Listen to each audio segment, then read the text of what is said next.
Okay, so Heather, what top tips can you give photographers that want to shoot musicians? As I said, obviously, once you've picked up the camera and you've got like a bit of an idea for it, I think one of the key things is to make friends with the bands. Like I say, it's obviously not from the very big bands, but go to local pub gigs, or when you do go to big gigs, speak to the support bands. They're the ones that you want to catch people on the way up. So just speak to them, have a little conversation, get to know them, and that's where I started. So that's perhaps in terms of the networking. In terms of taking actual pictures and the pictures that you do, a lot of people will stick to the standard portrait and landscape perspective of an image. Can you show us with your camera? Yeah, well, that would be your landscape and that would be your portrait, okay. So just straightforward. What I try and do is I try and mess around with it a little bit, and I'll stick it at a diagonal. Sometimes the good thing about that is you can get a whole bass guitar with the bass guitar neck and everything in it, and same with the guitar. Bass guitars can be quite long instruments, so you can get sort of everything in the shot by twisting an angle. If it was sort of at a landscape shot, you end up sort of cutting the top end or the bottom end or something off. So just play around with it. Try different angles, try different positions. Obviously, when you're in a photo pit, you've got space to move around. Not the smaller gigs won't necessarily have a photo pit to stand in, so you might be jostling with the audience a little bit, but don't stick to one spot. Move around the photo pit. The other key tip that was given to me when I actually did that first pro gig was let the musician come to you. Particular example was David Coverdale. He was very fast moving on stage, and when we were there you saw all these pro photographers running around here and then running around there trying to chase after him, and the guy that was teaching me said, just stay in a spot. Even in like the space of 3 songs you can kind of work out what they do.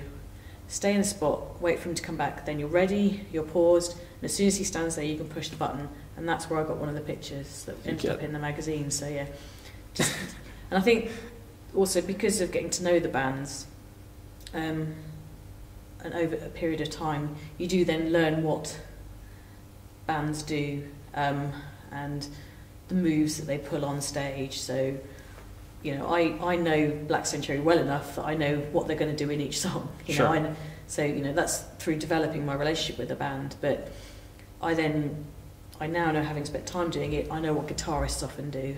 I know because I shoot lots of different genres of music. I know that in this particular genre of music, for like hardcore or metalcore, they have a tendency to jump in the air a lot. There's a different. Again, there's different things that you need to apply for your photography. Though it's different settings on your camera and things like that. But you kind of, if you know what the sort of band do, then you can come back to it. I think if it's a band I don't know, if I have the time, I will have a little look online first. I will search a YouTube video.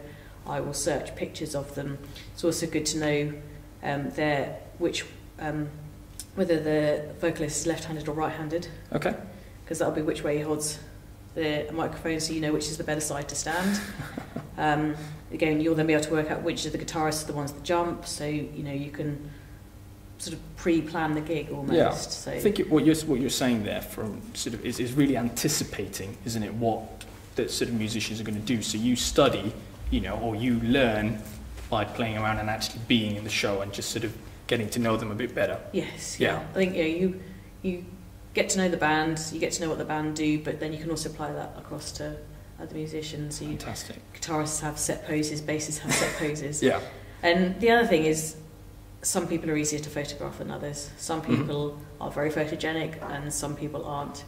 You can be the biggest band in the world, and don't necessarily mean doesn't mean you can take a good photo. Correct. I think one thing to remember. And one thing I've noticed with some friends that have come along is they'll go and photograph in a pit, and they'll take, 300 pictures, because they'll have their camera on triple shoot, and they'll take 300 pictures in like 3 songs, and then they'll go home and they go, these are all really rubbish. I can go and in 3 songs I can take 300 pictures, and I will use up to 5, and I'll have up to 5 good ones if I'm lucky. I will put more than that on my Facebook, but some I can tweak around with. But in terms of good shots, you'll be lucky to come out with, you know, less than 5. So what other sort of challenges do you think amateurs or people starting face?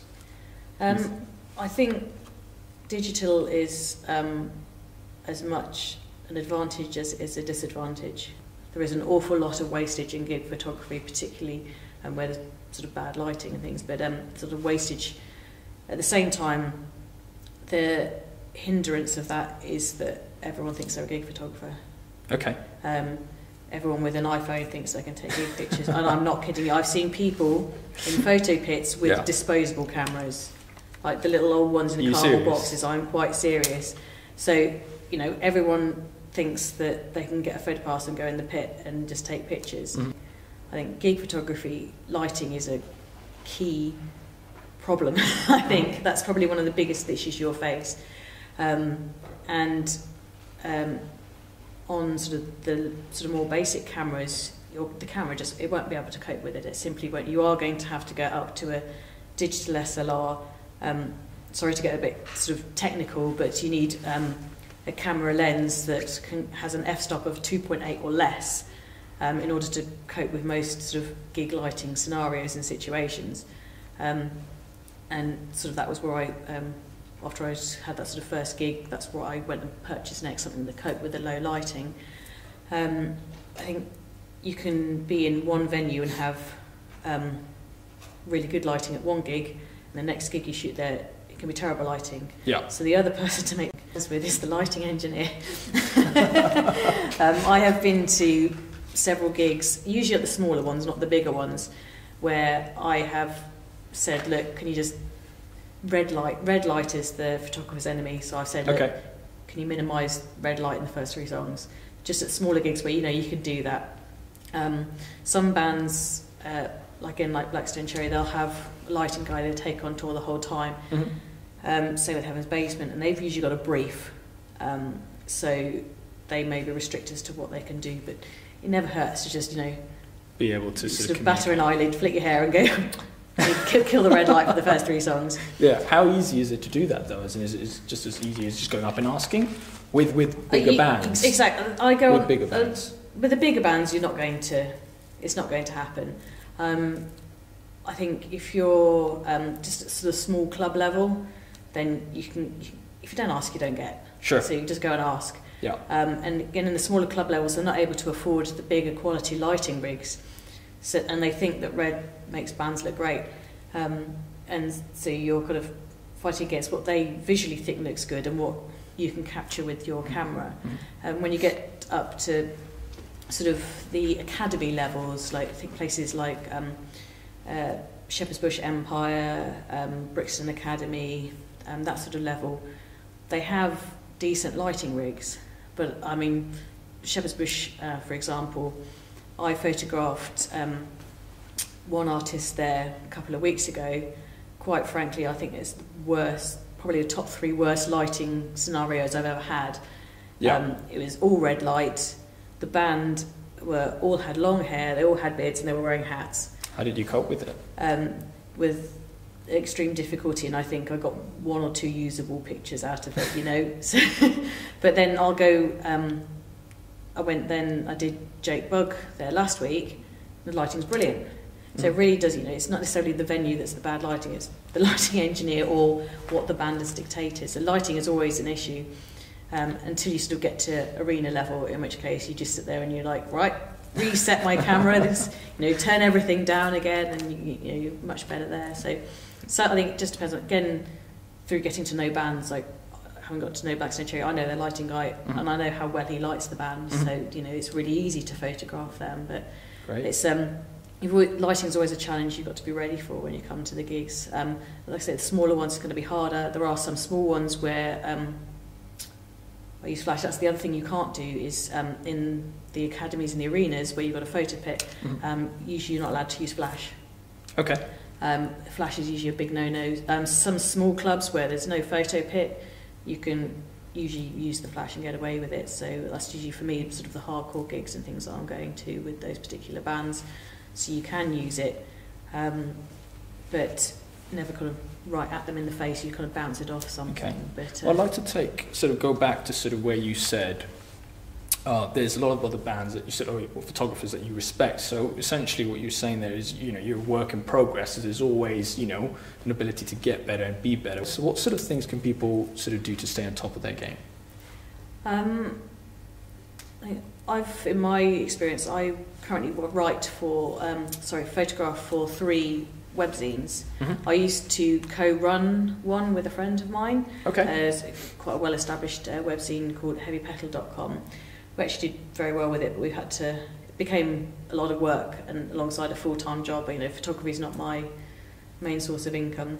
Yeah. So I think it's a case of getting with some of the webzines. That's the easier avenue into the gig photography, but you are going to need to have something to show to them before you even approach them. So it's a case of getting in and starting there. But I think it's just a case of just keep at it.